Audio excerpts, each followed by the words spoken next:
Hey guys, welcome to How to Zone. In this video, we're going to be talking about how to fix iMessage waiting for activation or not working error on iPhone.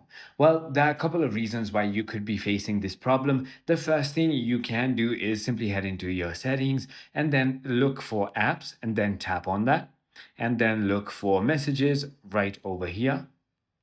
So once you go ahead and find messages, tap on that and simply try turning off and turning on this iMessage tab right over here. That is going to be the first way to do it. If that doesn't work, simply try restarting your phone. A forced restart will clear all the temporary glitches. The third is going to be checking your date and time. So simply head into your settings and then look into general.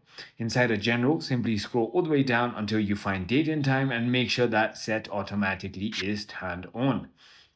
The final thing you can do is enable or disable actually the VPN you are currently using and toggle on and off the airplane mode as well.